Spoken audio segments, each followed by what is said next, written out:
Welcome, everybody, to another episode of Square and Compass Promotions Podcast. Tonight's guest, Brother Jason Dyrda. You are the worshipful master of Great Western Lodge. Yes. Second go around of the chair, right? Second time. And also, you are past secretary of the Great Western Lodge. Yes. But you've just returned back to the chair, right? You're currently the sitting worshipful master. Currently the master again. Yes. How's it feel being back? It feels great. It's a great honor to be master of the lodge, and always wanted to do a second year, so it feels great to be back in the chair again and to be able to lead the lodge again for another year. Any highlights so far? I mean, it's pretty new, right? Because your installation was in December. Just got installed in December, so we've only actually had 2 meetings so far. But our last meeting, we had a great turnout, great bunch of people to do the work, and everything went really smooth. So it was really nice to have that. And you got your first degree coming up, which I'm looking forward to attending. Yes, February 20th. Nice. So I'm excited to talk to you about Freemasonry and your journey in Freemasonry, because I'm not saying the other guys were old, but you're definitely on the younger side of guys I've interviewed so far. Yeah, we have quite the divide in Masonry right now, where it kind of seems like you have really senior members, and you have kind of younger members coming in. There's a kind of a generation gap in there. Well, I really liked, you talked a bit about this, kind of your view on just upstairs, second degree, and how you think that one particularly reflects on people in our age of life, right? Not maybe not the youngest, but not the oldest either. Right. Yeah. Second degree, it deals more with just that adulthood, and it kind of has more to do with how you should be looking forward to using your time wisely, learning as much as you can, and spending your time thoughtfully. What got you interested in Masonry? How did you become involved in it? Can you take us through your journey when you were first approaching Freemasonry? Well, I've always kind of been interested in it. I've always heard, great things about it. There's always so much mystery, and of course, there's all kinds of secretive stuff about it. But more that it was just a large fraternity worldwide, well-known, oldest known to the world as well, and so there's always the interest to it. And when I first started looking into getting involved in it, it was because a friend of mine had just recently joined, and he was telling me at a party one day how great it was and how excited he was to be a Freemason and all the great people that he's met. And at the time I was self-employed, and it just kind of seemed like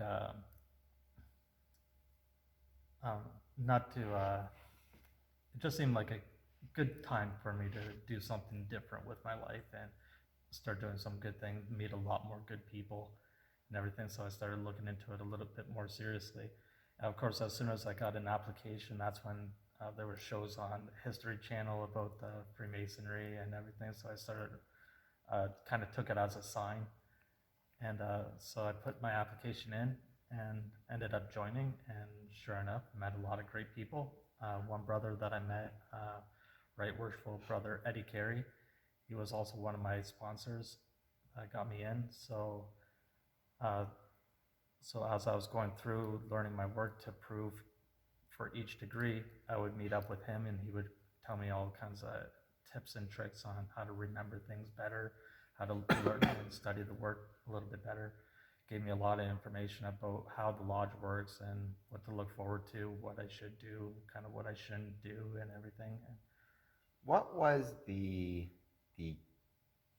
time frame between your approaching your friend about joining, or your friend approaching you about joining, to your actual initiation?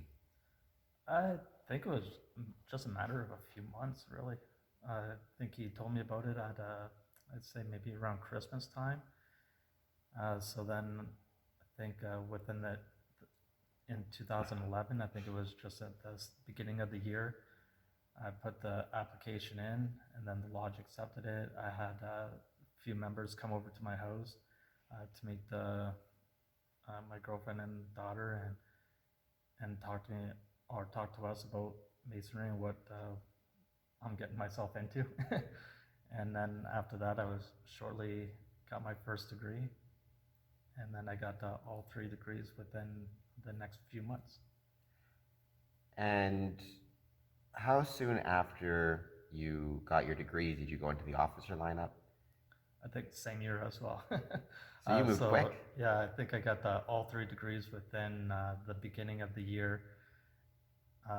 So then when we came back to lodge in September, I started working towards being an officer of the lodge. So that installation, I was able to become, I believe, junior deacon was my first chair. What advice would you have for guys who are first joining in terms of like how quickly they move from application to initiation to getting their Master Mason's degree to taking a chair? Would you recommend guys go through quickly to get as much out of it as they can, or would you recommend guys take their time, or is it up to the person? Well, obviously, everything to do with masonry is always up to the individual. How fast you want to go, how slow you want to go, how much you want to do, participate, come out. It's all. Nobody forces you to do anything. It's all up to you. But my recommendation would be to just pace yourself.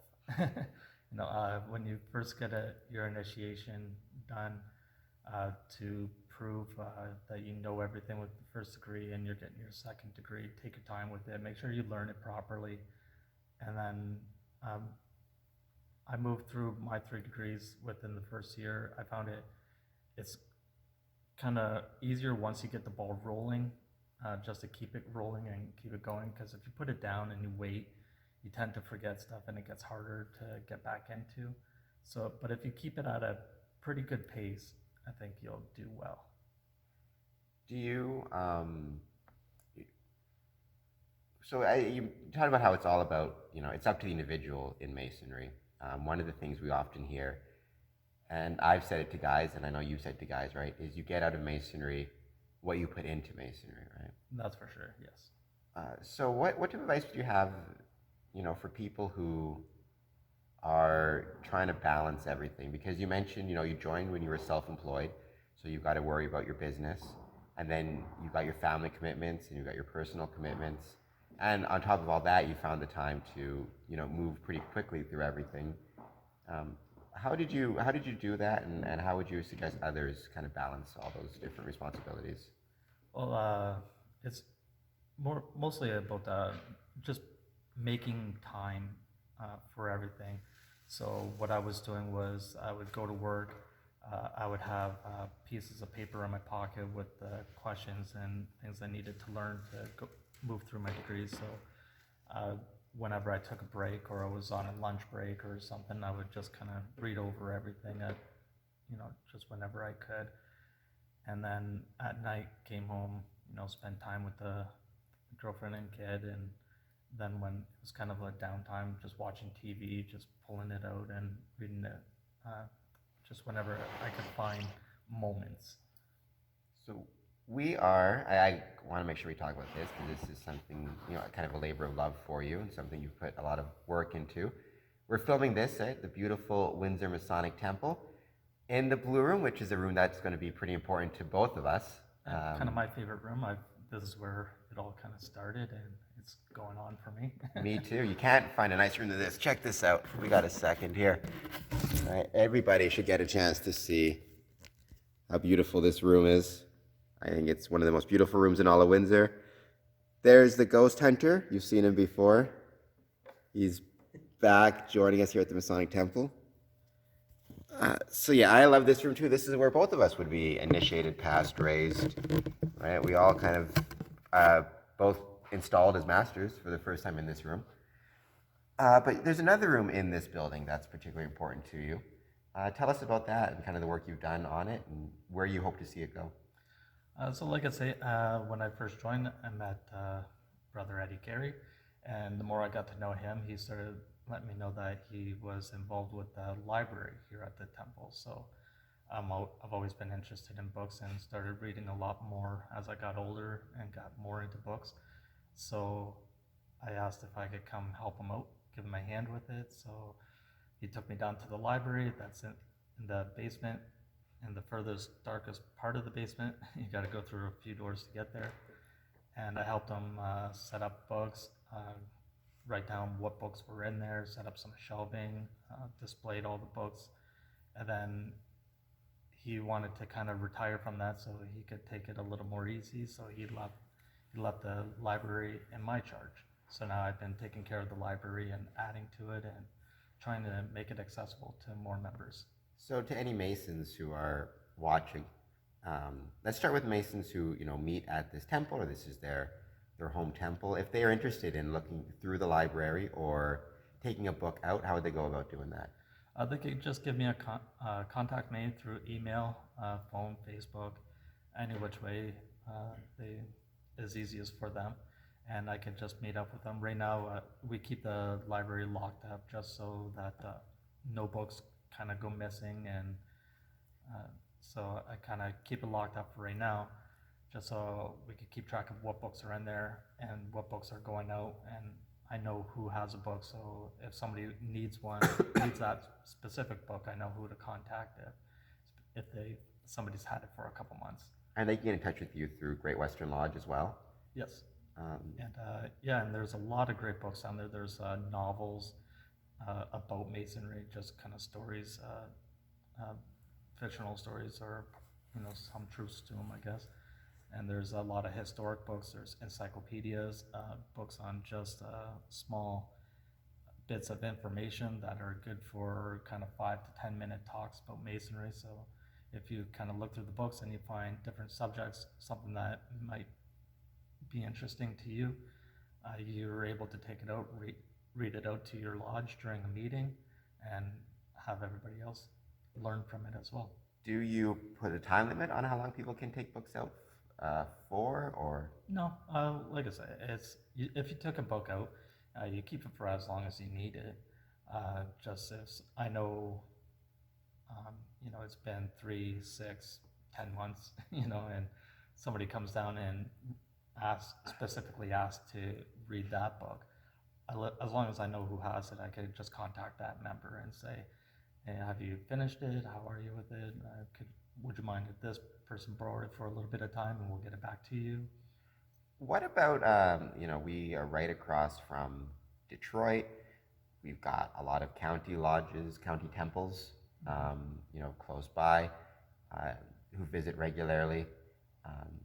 If somebody was visiting from another district or from the same district but a different temple, how would they go about?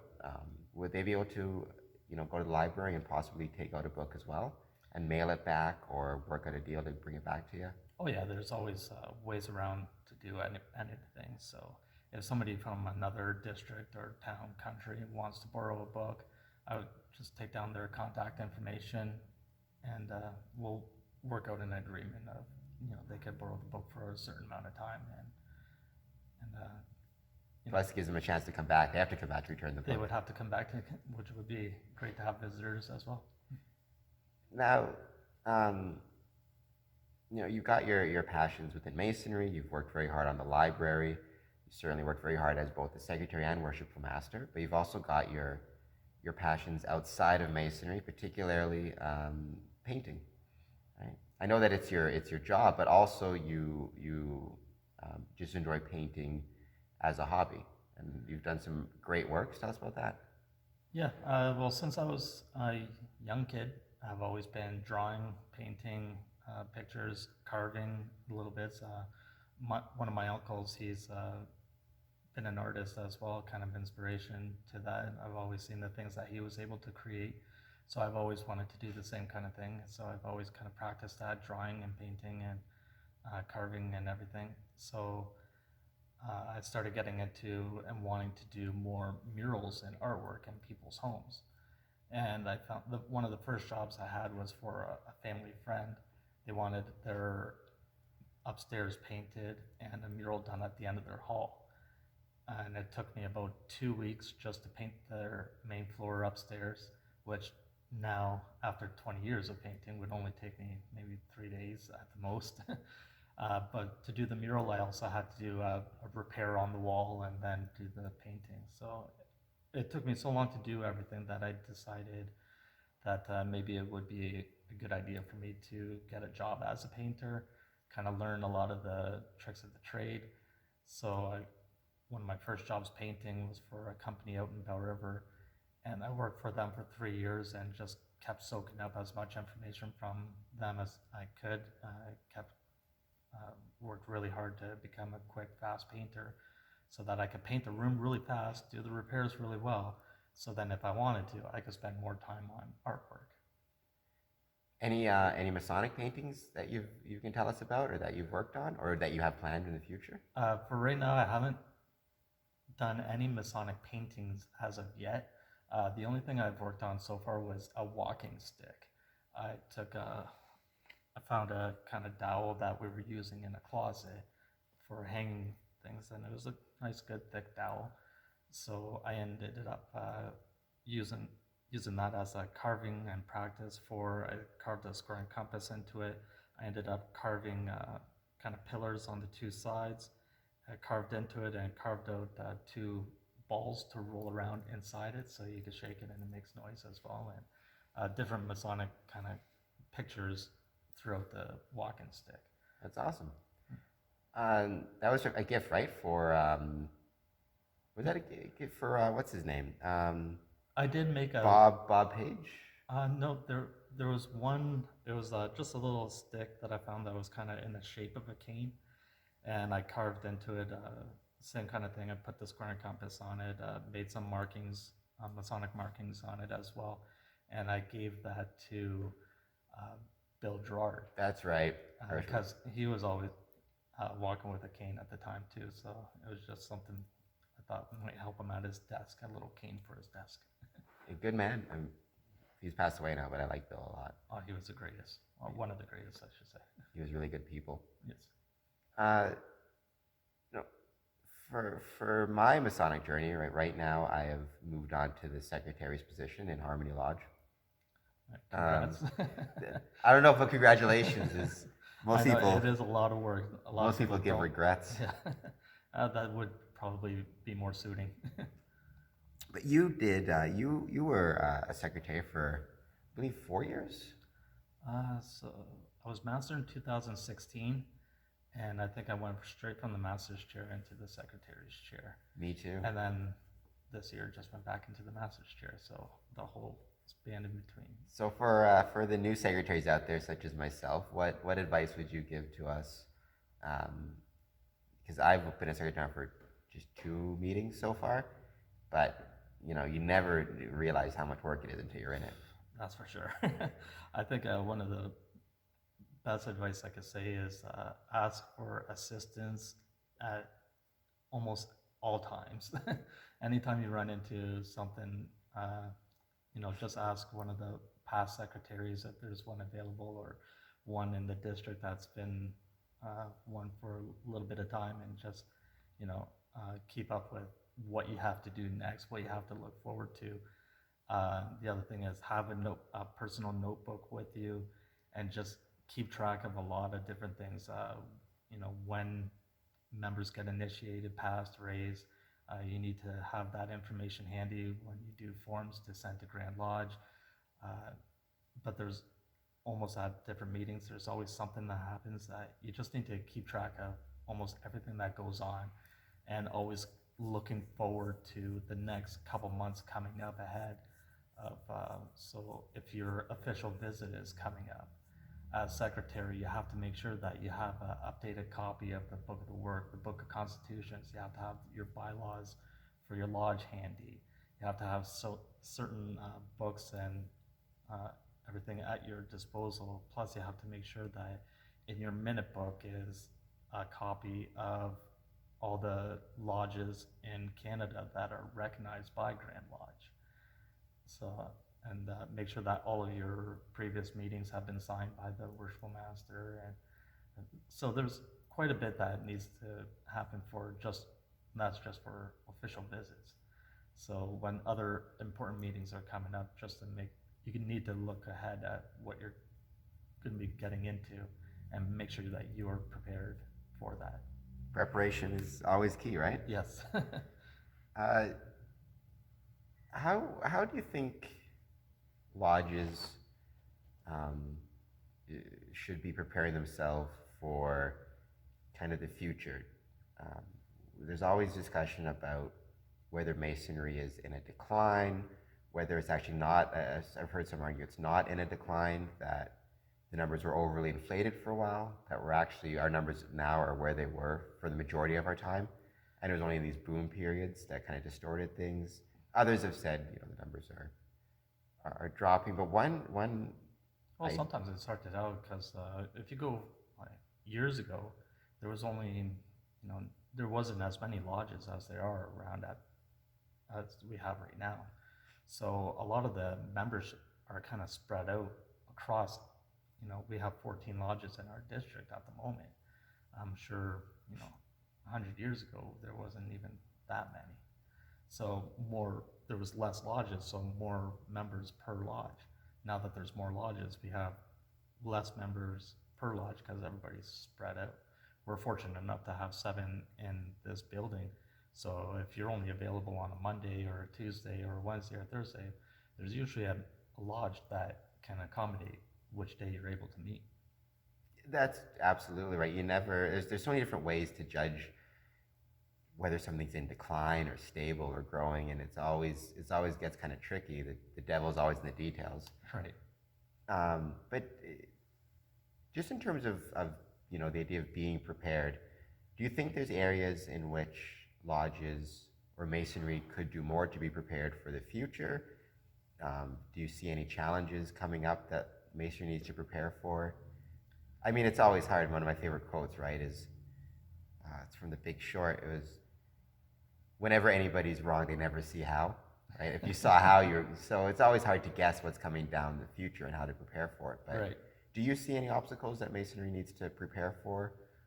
I think right now it's just having people that want to put the time in, because right now it's most younger guys that are coming into masonry right now. We all have full-time jobs. We might have a family at home that we're supporting as well. So to go from working all day during the day, come home, need to help out with the housework and cook dinner, or just be there for the family. Sometimes it gets hard to fit in even that one night a week to come out and participate with your lodge. And especially if you do come out and participate with the lodge, then that means if you're in one of the officer chairs, there's usually a lot of work that goes into it, not just coming out and being here, but there's a lot of kind of homework that you have to do. Because whether you're a steward, inner guard, a deacon, or a warden, or even the master, there's a lot of preparation that you have to do to get ready for the next meeting. There might be a lecture that you want to learn, so you gotta take time to do that as well. Because we meet the first Thursday of every month. That's a regular business meeting. Usually our degrees are the third Thursday. So it's 2 nights out of the month that we're in lodge. But in between those days, there might be a lot of times where I need to spend like an hour or 2 hours, sometimes a day, sometimes a week, just to look over the work and make sure that I'm going to be prepared to do whatever is needed at the next meeting. I read an article, and I posted it on the Square and Compass Promotions Facebook page, which everybody should go check out. But I read an article, and I posted it. It said, modern fathers are spending like 41% more time on family commitments than just one generation ago.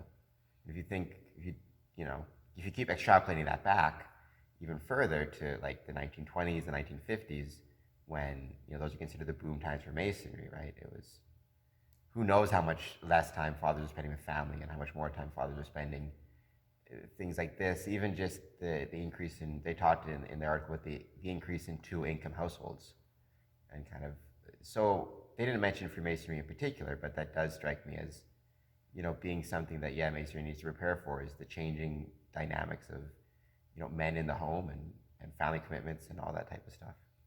Yeah, so I think that's probably going to be the biggest challenge, is just to make sure that we're going to have or be there and accessible to members that for younger guys with families, to be able to have them come out and participate in your lodge, but also for the senior members that they might not be able to drive or come out as much because of their age and their health, and be a part of it. So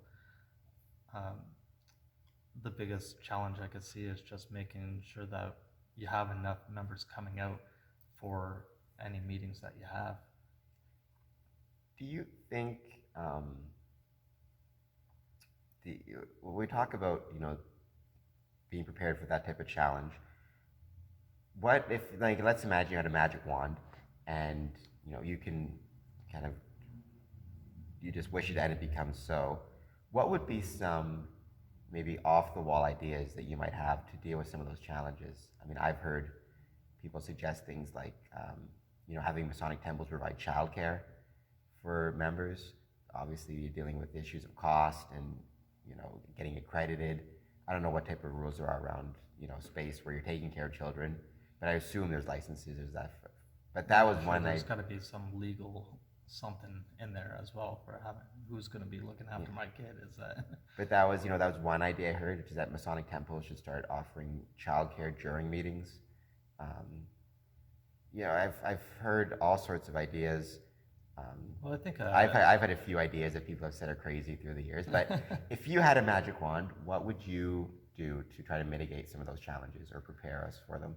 I think the one thing that I would do is to make so, like I say, we have the one night a month that we come and we have our business meeting. Our business meetings are the main meetings that we come out for, other than our degrees.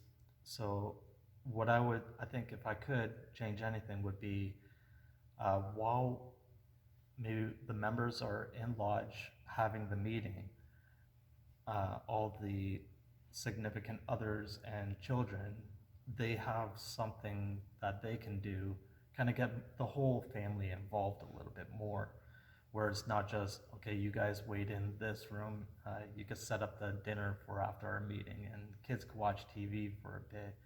If there was more of a family time, maybe making use of we have a ballroom downstairs, making more use of that, where while we have the meeting, we have more our other parts of the family down there, and getting along and doing more kind of games and stuff like that. So then once we're done our meeting, then we could join them and we could have, instead of just the brothers or members meeting together, it's more the families meeting together. And one item that you did implement, which I wanted you to talk about, because I think this is a great thing for any office to create, especially when you have a district like ours with 14 lodges and you have 7 lodges meeting in this building. Is your first year as master, you created a master's book where you asked all the sitting masters or the current masters to write a passage about their time as a worshipful master, what they've learned, what advice they have, and that could go on to the masters in the following year, and it kind of creates a record, which I thought I was very happy to be able to put my 2 cents in there. But I think it's a great thing, but also I think it'd be a great thing to add, every junior warden, every senior warden, every secretary. Yeah. Those secretaries, not as much turnover, but No. those junior warden, senior warden. Kind of seems like nobody wants that chair. No, it's got a thumbtack on it. People tend to. Well, I think there's. Well, once you get on there, you stay on even there. one of the books from Grand Lodge, I believe, where they're talking about the secretary's chair, they say you don't have to be crazy to take the secretary's chair, but it does help. I think there's super glue on it, because once you get it, no one else is nominating themselves for it. That's for sure. No, I think there definitely is something to be said about having, especially getting to be junior warden, senior warden, and the master, something helpful, information to pass down to those members taking those chairs to get them prepared to what's coming up and what's going on. The junior warden, especially, one of the junior warden's job is to make sure that there's meals provided or some kind of snacks or something for after every meeting. I heard kind of back in the day, one of our members would keep track of how many members were at a meeting, how much food would feed that many members, how much it cost. So then that was able to be passed down to the next junior warden. So then he could think, okay, well, we usually have 10 members, so 10 members, I could get this much food, it'll cost this much, and make sure that everything's taken care of that way. And I think the book that I wrote for becoming a master of the lodge, it was kind of more, to me, it was more intended to give to a senior warden. And because the senior warden's chair, it's the chair right before becoming master of the lodge, it kind of gives you a break of the whole year. You kind of should be looking at the master of the lodge, seeing what he's doing, kind of mimicking what he's doing during meetings, so that it kind of prepares you to be sitting in the east afterwards. So, but I found when I'm sure you and most other members, when they first sit in that chair and they think, okay, I got a meeting coming up, I'm like, crap, I don't know how to run a business meeting, or what do I do if this happens? What do I do if that happens? And there's not a lot of times where members will say like, okay, you're going into this chair next. This is some of the things that you're going to have to look forward to doing. There's no book or script to say how to go through a business meeting. What parts do you do first? Do you take care of minutes first, or the accounts first, or do you do correspondence, or what about petitions? Do you do them at the beginning or do you do them at the end? And what if there's a tie? And kind of troubleshoot of what's going to happen. And I'm sure, as everybody, when you're sitting in the master's chair, you don't want to look like you don't know what you're doing. You want to, portray confidence and kind of have a good understanding. And I think it's important to have a good leader sitting in the chair. So I tried to compile a lot of the questions that I had, the things that I figured out. I asked other masters of, what were some of your challenges, and try to put them all into one book, and to make this book accessible to somebody going into senior warden, and say, okay, here's a book of what you need to know for being master of the lodge. Kind of study this for the whole year, and by the time you're in that chair, you'll do fine.